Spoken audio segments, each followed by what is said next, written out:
Good afternoon. I appreciate you all being here today, and thank you all for coming out. It's an honor to be here with all of you for the grand opening of the Fresno County Sheriff's Office West Annex Jail.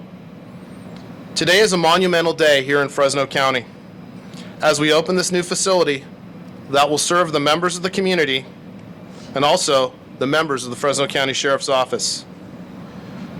A few highlights. This facility is dedicated to advancing rehabilitation and enhancing officer safety for staff who work inside the jail. It is also designed for advanced mental health care, cutting-edge incarcerated persons programming, and enhanced security features for our incarcerated persons and our staff. This facility will have 300 beds, mental health facilities, 14 classrooms, medical clinics on the housing floors, training areas, and video visitation, which if you have a chance to walk into the entry area of the jail here, you will see the video visitation section. It is a substantial upgrade from the current South Annex Jail, which was built in 1941, probably not long after all the horses and the sheriffs back then that had to use stables and places to keep people. I also want to note on several occasions, in speaking with members of our community, they'll commonly ask me, do you still use the old jail? And I'll refer to them, you mean the South Jail across the street by the courthouse? And they say yes. And I tell them, we do, but a new one will open on December 3rd, and the old jail will close once everyone has been transferred. In many cases, they will sound excited and grateful that the old jail is being closed and the new one is being open. And sometimes these individuals will tell me that God bless you, Sheriff, because I spent time in the old South Annex Jail and it's not a good place to be. So they're very happy that they're getting a new state-of-the-art facility for people who need that help in our community. A little bit of the history on the facility that you see behind me.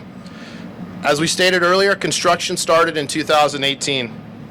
This is approximately 115,000 square foot West Annex Jail with a cost of just over $100 million. And here we are 6 years later. The grand opening is now a reality as we stand here today on the 3rd of December, 2024.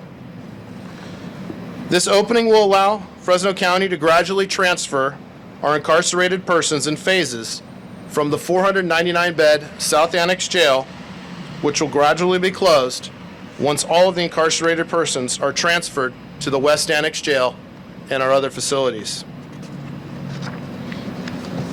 In addition to the 300 beds, this jail has a few other features that I would like to mention.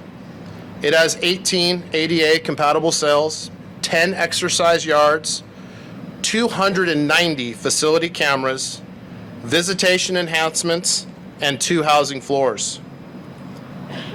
The project also included upgrading the existing central plant and adding offices dedicated to behavioral health, education, inmate programs, and out-of-custody treatment rooms. The new facility is an example of the changing correctional landscape in California that started with the passing of AB 109, which realigned our prison populations away from state prisons and placed an increasing number of sentenced offenders into our county jails. Prior to AB 109, very few incarcerated persons spent more than 1 year in a county jail. Now we have numerous incarcerated persons spending multi-year sentences in our facility. When the facility is complete, as we open it today, the county's total bed space will be over 3,000 beds, including those in our main jail and North Annex buildings. Lastly, I want to talk about our correctional facilities constructed in Fresno County. The last ones constructed was the main jail in 1989, the North Jail in 1992, and then the 3 additional floors that were added to the North Jail in 2002. If my math serves me correct, it has been 32 years since the North Annex Jail was built. Looking back for a moment on Fresno County, in 1992, our population was around 700,000. Now our population is well over 1 million people. With a decrease in the number of available beds in our state prison system, and the increased population here at the Fresno County Jail, eventually, we look to add floors to the West Annex Jail in the future to keep our community safe. While this facility will go a long way to help with programs and rehabilitation for incarcerated persons, we still know and understand that there will always be a need for facilities like this to ensure the safety of the public that we serve. The building of a new correctional facility is a milestone here in Fresno County, or anywhere else for that matter. It took funding from the state of California, assistance from the Fresno County Board of Supervisors, and at the time, Sheriff Mims working together to get this done. Of the over $100 million, $80 million was secured through a grant obtained under California Assembly Bill 1022. This funding was made available at the time by Governor Jerry Brown, who supported projects like this and wanted to improve the environments within our correctional facilities and keep our communities safe. As we stand here today and look at this magnificent facility, it is a great example of a vision that retired Sheriff Margaret Mims had, and now, with the hard work of current Sheriff's Office employees and several who have retired in the last few years, this state-of-the-art correctional facility is now a reality. I would like to thank all of you for coming out today to celebrate this monumental occasion with the Sheriff's Office, our County of Fresno family, and members from throughout our community. The sheriff's comments reminded me of an old saying which goes, without vision, the people will perish. And you've heard the date 2018 mentioned several times already, but I want to share with you that before the groundbreaking took place, probably a decade before that, Jeannie Figueroa, the CAO's office, and the sheriff's office were all working because we did need more bed space. And over the course of time, money was cobbled together, and we were able to have that groundbreaking. I don't remember if Susan Holt or David Lucchini were introduced, but I want to introduce both because David Lucchini is the head of the Department of Public Health and Susan Holt is the head of the Department of Behavioral Health. Both public health and mental health are a main focus of this new jail. And what we've learned over the course of the last few decades is many times there are individuals who commit crimes, and mental health is at the core of issues that need to be addressed. And as people can receive the treatments that they need, they're able to align their lives a little bit better. So I'm excited that the two of them are here today and that their offices have been involved in creating this new space behind me. I also need to give tremendous credit as well to the Board of Supervisors, my colleagues here on the left, because without that added funding, that bridge funding between the $80 million grant that we received and the additional funding that was needed, this jail wouldn't have come out of the ground. And over the course of the 7 years that construction has been taking place, there have been opportunities where some change orders were needed, additional funding was needed, and this board to my left approved the funding necessary so we can be here today to have this ribbon cutting. So I appreciate the Sheriff's Department, the vision of Margaret Mims, the vision, of course, of John Zanoni, and the vision of those who were here long before I was here. Thank you. This building is a testament to all of your efforts, and it wouldn't have happened without the many years and the dedication of so many people. I'm glad to see Jeannie Figueroa here. I can remember this used to be, you had a model in your office of this. And how many years ago did you retire? 5 years. You know, and that's one of the things, it's a sad deal when it takes this long to get this project done. We've had all these hard-working people trying to get it done, but yet the state fire marshal, I think, had it delayed for, what, a year and a half? Couple years over, and it was their plans that we were building. And still, you know, they have this magical ways to delay things, and people wonder why are we in so much trouble with government today? There's a good example. I mean, this is ridiculous. But, you know, it's not a lot to say anymore. I mean, it's every time you do a government project that the state's involved, you get all these delays, all these cost overruns, and then the state wonders why we're all broke. And they actually wonder, we don't know why we're so broke. No, it's ridiculous. And I'm glad to see this is done today. I mean, already former Sheriff Mims had worked very hard to get this going. And there was a lot of how we're 3 CAOs behind. This started with John Navarrete. And already now Paul has been in the CAO for 2 years, and we had Gene Rousseau in between. So we went through 3 CAOs in the county to get before this actually got done. But I'm not going to talk anymore before I stick both feet in my mouth. So I think I'm going to turn this over to one of the greatest sheriffs of all time, Sheriff Margaret Mims. Thank you, Supervisor Mendez. And I agree with what you said about efficiency. I leaned over and I told Sheriff Zanoni maybe the state needs a Department of Government Efficiency. I'm retired, I can say things like that. Thank you, Sheriff Zanoni, for inviting me to be a part of this momentous event. I want to take the timeline a little further back. In 2013, the funding, the bonds that the state were issuing was made available. And we were considered a large jail. It was split up into small jail, medium jail, and large jail portions. We were considered a large jail. The maximum we could apply for was $80 million. And we knew that that was going to fall short, but anytime we can leverage that kind of money to build a facility that we needed, it was good to apply for. These state funds came available, as Sheriff Zanoni said, due to realignment. Where normally people would move on to state prison, now it stayed in a local jail. None of our jails had been built to keep anybody sentenced more than a year. So this is a huge burden on all sheriffs and local jails in the state. But Governor Brown made the SB 1022 happen so that we could have the dollars to build appropriate facilities. So in October of 2013, our application was finished and submitted. And I also want to acknowledge Jeannie Figueroa. She worked so hard on the application that we sent into the state for almost that full $80 million.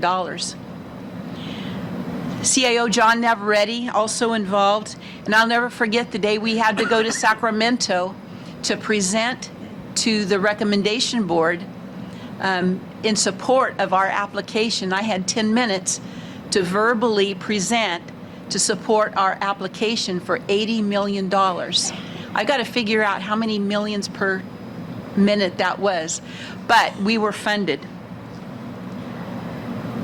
As anyone who has worked in government construction projects, you know there are a lot of regulations, there's a lot of requirements, there's a lot of delays to cope with. And I want to quote our former Business Administrative Director, Steve Forker, when it came to dollars and time. When it came to planning, he always said, double it, then square it. He's so right. We finally broke ground in January of 2018 with an extremely optimistic opening for 2020. So from beginning to end, this is an 11-year project. The purposeful design of this jail did not happen in a vacuum. I do want to recognize David Lucchini, Susan Holt, because mental health and public health and probation were involved in planning the spaces for this facility. They're going to be an integral part in helping programming, helping with the services to the inmates that stay in this facility. So they were an integral part of the planning process and the design.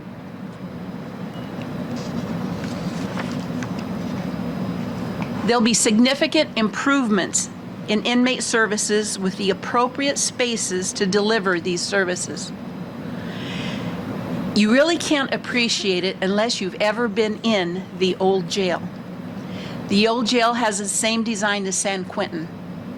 Very expensive to maintain, very expensive to house the inmates, and very labor intensive. One thing we have to remember is most inmates in our local jails are eventually released into our communities. So the services that will be provided will better help those inmates prepare for when that day comes. This replacement facility will phase out the South Annex Jail. Started in 1941. It's been remodeled and built onto over the years, but think about what was happening in 1941. That was before the U.S. became involved in World War II. Means it's 83 years old. Fresno County certainly got its money's worth. I am beyond pleased that this new jail is completed, and we are moving forward with the ability to provide more appropriate housing and treatment space. And thank you again, Sheriff Zanoni, for allowing me to speak and be here today to see this happen. Thank you. Oh my goodness, it's so great to be here. And of course, when I was in the county of Fresno, I didn't understand the state of California. But now I totally get it. And I am proud to be in Fresno today to participate in this ribbon cutting, because I have been to 15 or 20 jail openings across the state of California, and none is better than today. $80 million was granted to Fresno County Sheriff's Office after a competitive process. I left service in the county of Fresno in 2013, and because I'm so efficient, within 6 months we got $80 million back to my county. I had nothing to do with it. My fingerprints are not on this, except to say that they competed in a field of sheriff's departments across the state and prevailed. And I, who have had the pleasure of working with Jeannie Figueroa in the CAO's office and partnership with the sheriff's office, know that there was a lot of hard work and great effort to prevail in getting the money, even though it cost a little more. Sorry, buddy. That was my fault totally. With all of that said, it's a pleasure to be from Fresno and to not be ashamed to want to hold people accountable when they do the wrong thing and they get in trouble. But at the same time, I'm pleased to say that the facility behind me represents Fresno County's commitment to a better life for those we incarcerate. And certainly it is not simple. The equation is very difficult.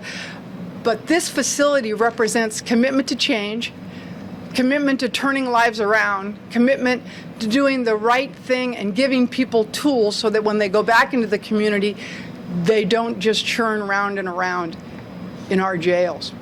Because it is expensive space, it is an effort that we think is worthwhile, certainly for safety.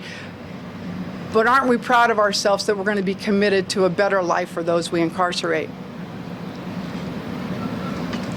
Finally, I left Fresno and began to move across the state in my new job duties as the chairman of the Board of State and Community Corrections. And I am continuously reminded about the impressive leadership we have in Fresno County. From our CAO's office to our district attorney's office, and the DA and I often agree, okay, that's not true either. But what I will tell you is that there are people that put their heads down and do the right thing and try to get things done. And I want to highlight Sheriff Mims and Sheriff Zanoni for two of those that I have been deeply involved with over the years in this position. And when I raise my head up in those meetings and say Fresno County is my home, I'm reminded of all of you, and I appreciate the efforts going forward, what we're doing today. And I also am proud that Sheriff Zanoni let me speak. He called me this morning when I was in the airport and said, you know, Linda, do you want to speak? And I said, I have never met a microphone I didn't like. And so I'm super excited to be able to say a few words. Yes, I am from the state, but yes, it's kind of an oppressive project. Thank you for having me.